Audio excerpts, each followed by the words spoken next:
कहते हैं धरती पर पहला जीव अजैव पदार्थों की रासायनिक क्रिया से पैदा हुआ, फिर चरणबद्ध तरीके से एक कोशिक से बहुकोशिक और सरल से जकहतेटल संरचनाओं की ओर जीवन क्रम बढ़ता गया। असंख्य प्राणी इस धरती पर प्रकट हुए, आए गए। इन्हीं में बुद्धि का धनी सामाजिक प्राणी मानव भी अवतरित हुआ। जी हाँ, मानव जिसने प्रकृति का दोहन या कहिए कि शोषण अपने स्वार्थ के लिए करना शुरू किया। पर्यावरण सुरक्षा पर आयोजित कार्यशाला में रेखा बोले जा रही थी। सबका ध्यान उस पर टिका हुआ था। इसका कारण रेखा की भाषण शैली ही नहीं अपितु उसका दीर्घ सौंदर्य भी था। सैकड़ों महिला प्रतिभागियों में वह सबसे कम उम्र की और सुंदर जो प्रतीत होती थी।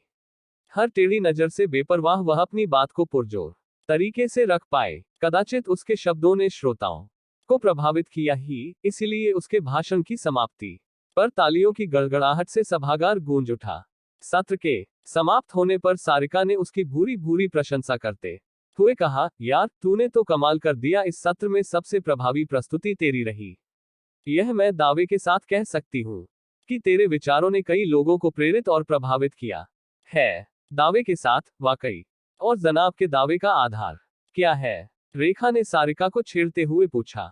देखा नहीं, सबकी नजर तुझ पर अटकी हुई थी। मैडम, नजरों से नहीं कानों से सुना जाता है।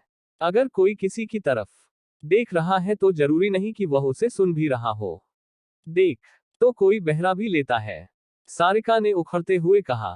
प्रस्तुतिकरण के बाद की जोरदार तालियों के बारे में क्या कहोगी? सुनते सुनते बोर हो रहे लोग भाषण खत्म होने पर खुश हो गए होंगे कि जान छूटी, इसीलिए तालियां पीट दी। तू हर बात को ऐसे क्यों घुमा देती है? अरे भाई छोड़ भी, अब देख चाय तैयार है, चल पीने चलते हैं। रेखा ने बात को इतनी खूबसूरती से काटा कि सारिका को उसके आगे हथियार डालने ही पड़े और वह मुस्कुराते हुए उसके साथ चाय के स्टॉल की ओर बढ़ गई। सुशील और बलकार भी उसी कार्यशाला में आए हुए थे। बलकार दिलफेक किस्म का शख्स था और सुशील जरा सा गंभीर प्रतीत होता था। बलकार की नजरें आदतन भ्रमण पर थीं और सुशील की नजरें बलकार की दौड़ती नजरों का पीछा करने की कोशिश कर रही थीं। अचानक बलकार की नजरें एक स्थान पर जम गईं और सुशील के मस्तक पर प्रश्नवाचक चिन्ह खींच गया। उसने देखा कि बलकार अब टकटकी लगाए एक ही ओर देख रहा था और साथ ही कुछ बुदबुदा भी रहा था। क्या बड़बड़ा रहा है? जो कहना है स्पष्ट कह दे, सुशील ने उसे टोक ही दिया। हाँ, बड़बड़ा नहीं, गुनगुना रहा हूं जनाब। अच्छा साहब, क्या गुनगुना रहे हैं? अरे यार, फूल को देखकर भंवरा मंडराने भी लगता है और गाने भी लगता है। अब हम मंडरा तो नहीं रहे, बस गुनगुना ही लेते हैं। ये कहते हुए बलकार ने एक शेर पढ़ना शुरू किया। वो बाजू से मेरे करते सितम निकले, अब न जुदाई का गम निकले न दम निकले। अरे मेरे शायर दोस्त, यहाँ भी शुरू हो गए। तू जानता है यहाँ जितने भी प्रतिभागी आए हैं लगभग सब शादीशुदा हैं। कोई तेरी तरह सार्वकालिक प्रेमी या प्रेमिका बनकर घूमने वाला नहीं है। बस यही पाखंड हमसे नहीं होता। यार, मैं जैसा हूँ वैसा ही दिखते रहना चाहता हूँ। मेरे मन में जो है वही मेरे आचरण में है, कोई बनावट नहीं। कहना क्या चाहता है? यहाँ सब पाखंडी हैं। देख, यहाँ ज्यादातर पुरुष अधेड़ हैं और बाल बच्चेदार भी, जिनमें ऐसे ही पाखंडी नजर आ रहे हैं, जिनकी नजरें एक ही कमसीन देह का भेदन कर रही हैं। इन नजरों से टपकती वासना को क्या तू देख नहीं पा रहा है? बलकार के इस कथन ने सुशील को चुप करा दिया। आकर्षण सौंदर्य का दास ही तो होता है।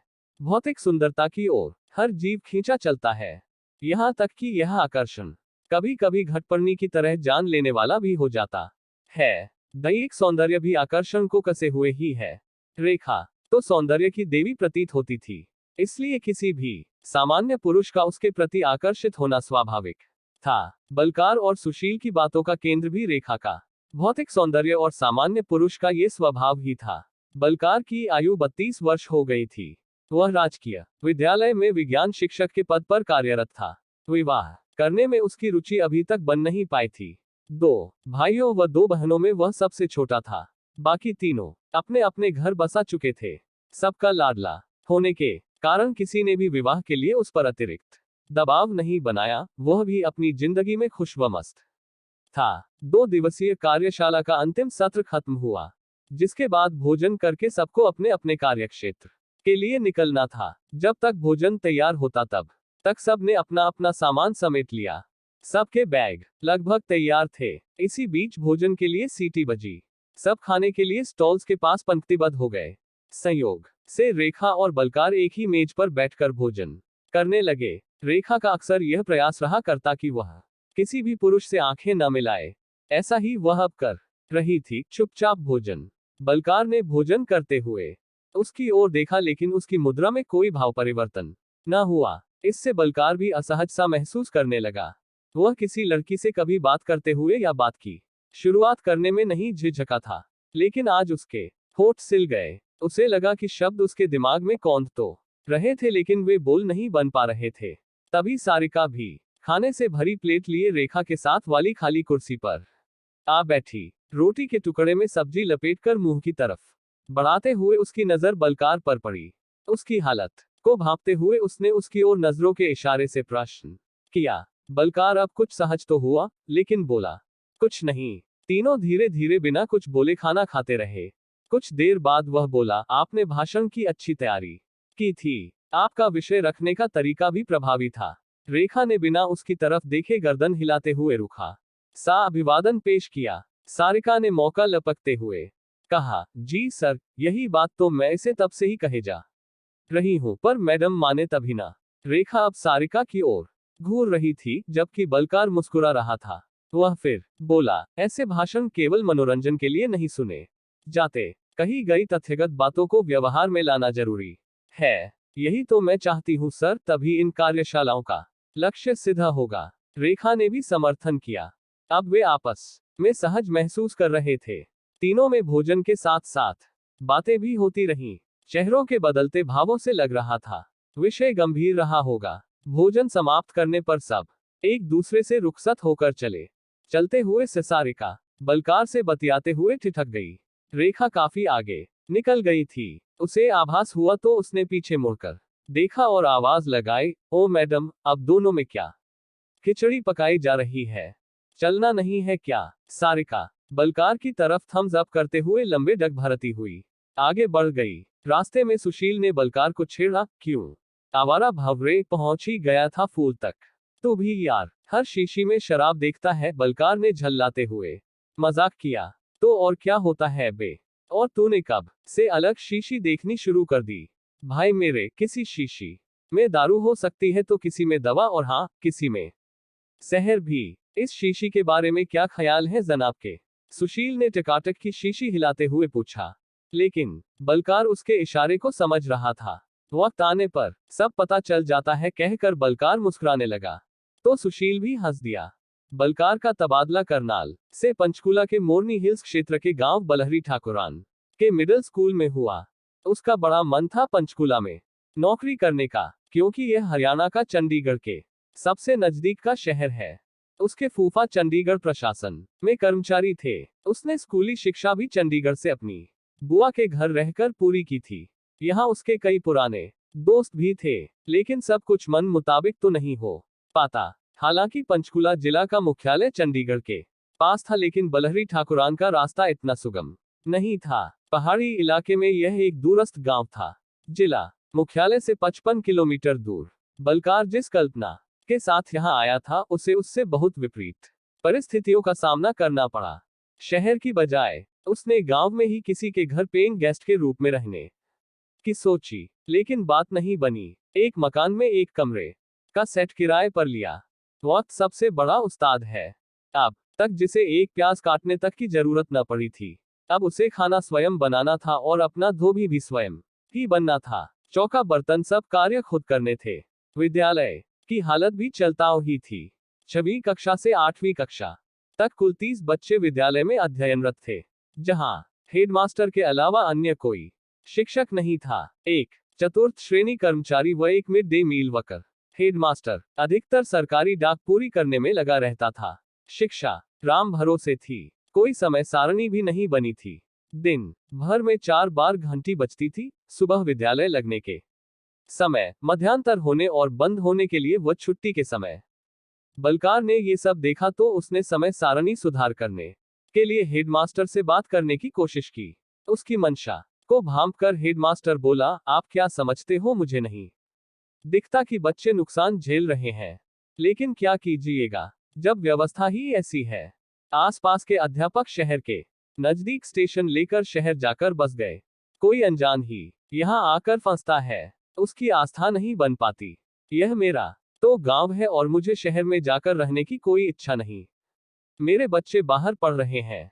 शुरू शुरू में मैं भी आपकी ही तरह जोशीला हुआ करता था, पर अब अकेला चना क्या भाड़ फोड़े। फिर कुछ सोचकर हेडमास्टर ने समय सारणी बनवा दी और उसे कक्षा अनुसार लिखवाने के लिए बलकार को देते हुए कहा, फिर भी अब हम दो जन हैं, समय विभाजन कर ही कक्षाओं को पढ़ा लिया करेंगे। जब तक तुम यहाँ से अपने तबादले का जुगाड़ नहीं लगवाते तब तक तो बच्चे कम से कम कुछ सीख कर ही जाएंगे। हालांकि बलकार इस स्टेशन से खुश नहीं था, फिर भी उसे हेडमास्टर की यह बात तीर की तरह चुभी। उसने इस बात पर कोई प्रतिक्रिया न दी और कक्षाओं को समय सारणी लिखवाने चला गया। बलकार मेहनती के साथ साथ सूझबूझ वाला शिक्षक था। उसके शिक्षण के सकारात्मक प्रभाव विद्यार्थियों पर नजर आने लगे। इसी के साथ बच्चों के अभिभावक व हेडमास्टर भी उससे प्रभावित हुए। एक दिन हेडमास्टर ने उसे पास बुलाकर कहा, बलकार जी, हम दोनों अधिकतम दो विषय अच्छे से पढ़ा सकते हैं। आप तो 4 विषय पढ़ाने की कोशिश करते हैं। जी सर, जिस विद्यालय में स्टाफ अधिक हो, क्या हम वहां से किसी भाषा शिक्षक को डेपुटेशन पर बुलाने के लिए अर्जी नहीं दे सकते? बलकार ने जरा सी हिम्मत करके पूछा। सबके सब जुगाड़ी हैं।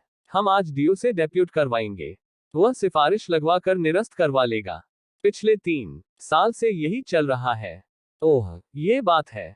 एक उपाय और भी है सर। हेडमास्टर ने बलकार से आंखों ही आंखों में प्रश्न किया। जवाब में बलकार ने कहा, गांव में यदि कोई पढ़ा लिखा लड़का, लड़की अथवा महिला हो तो स्कूल प्रबंधन समिति व पंचायत की सहायता से व्यवस्था की जा सकती है, जिसके मानदेय की व्यवस्था हम लोग व्यक्तिगत आंशिक आर्थिक सहयोग से कर सकते हैं।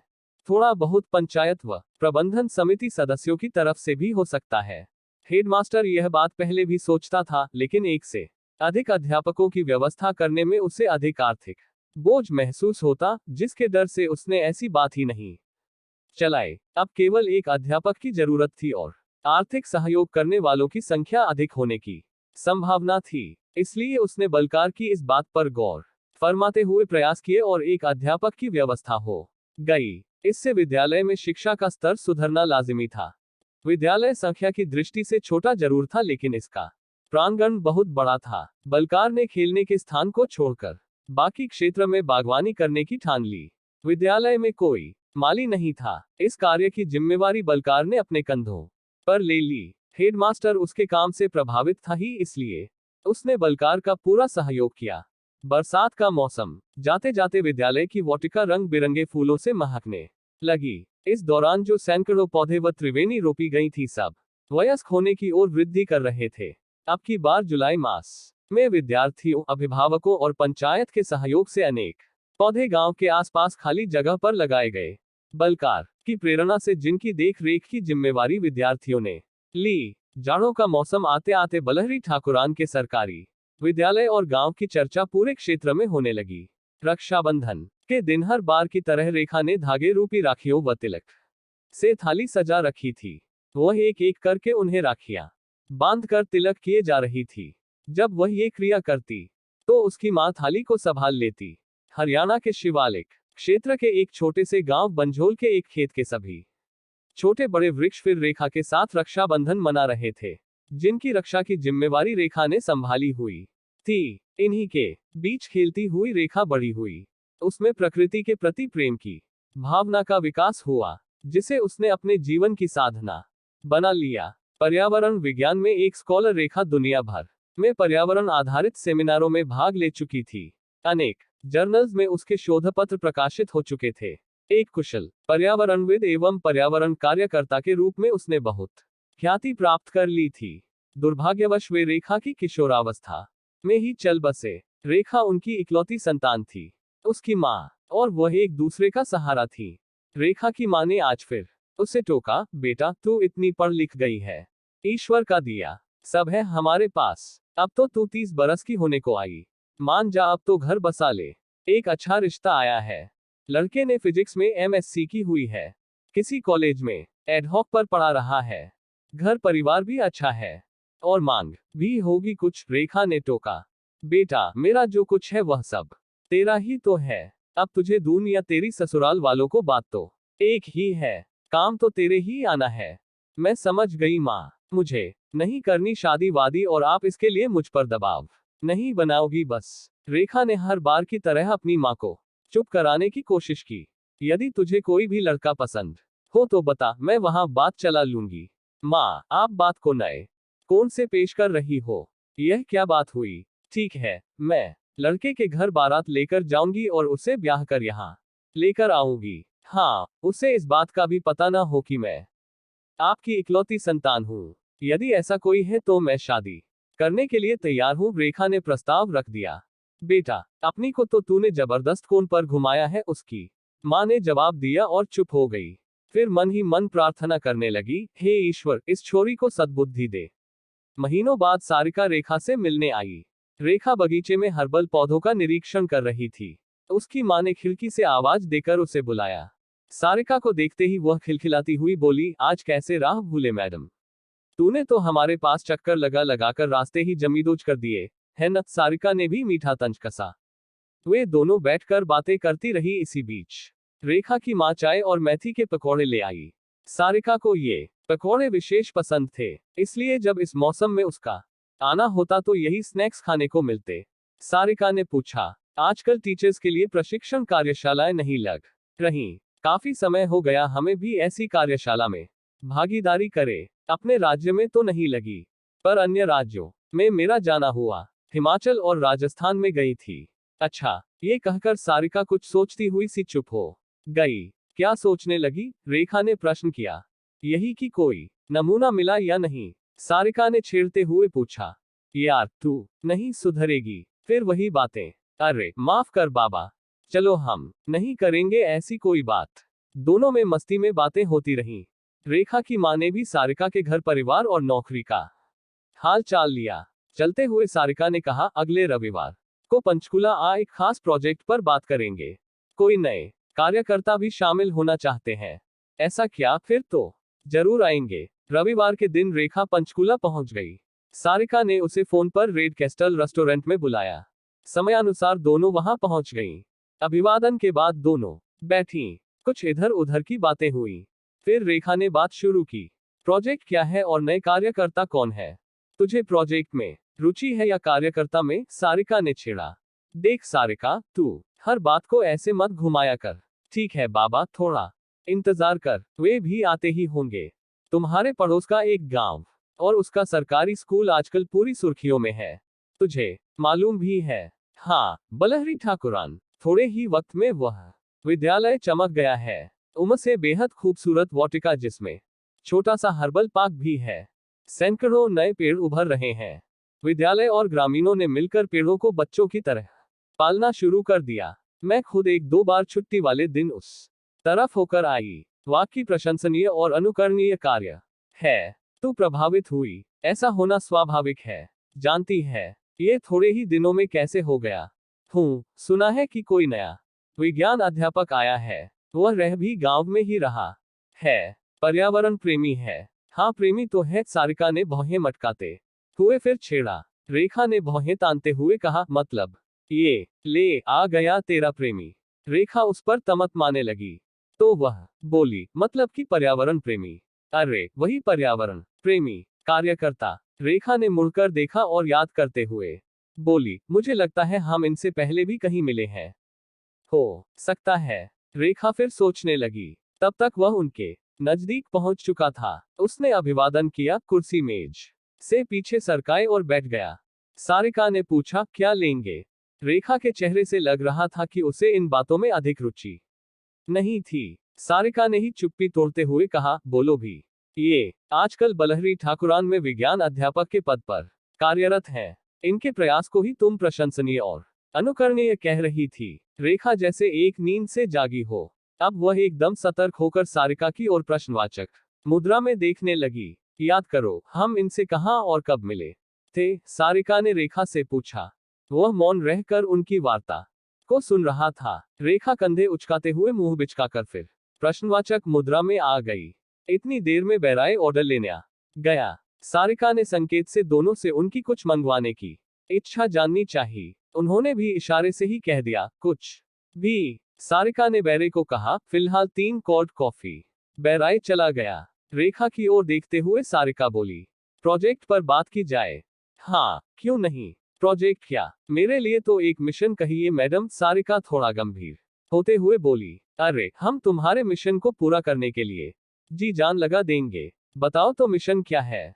तुम्हारी शादी। रेखा ने चौंकते हुए उसकी आंखों में देखा।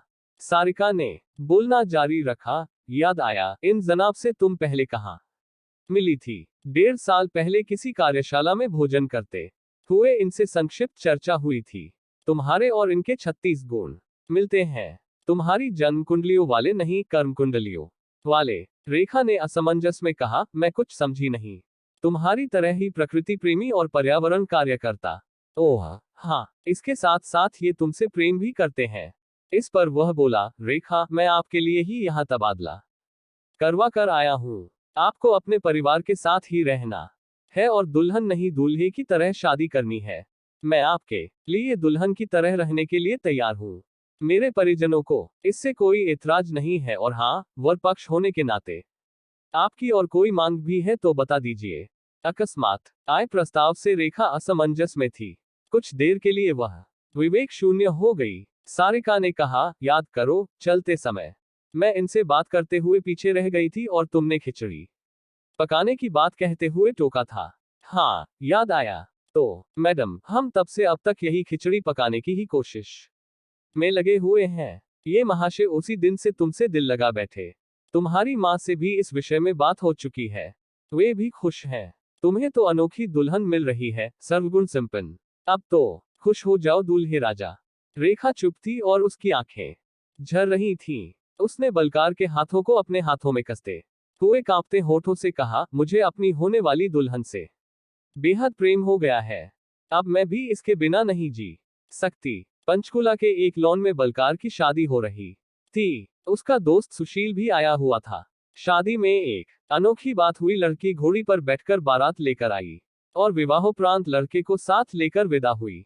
विदाई के समय सुशील बलकार के पास आकर बोला, शीशी में विलायक था जिसमें मेरा दोस्त विलेय बनकर घुल गया। बलकार मुस्कुराने लगा।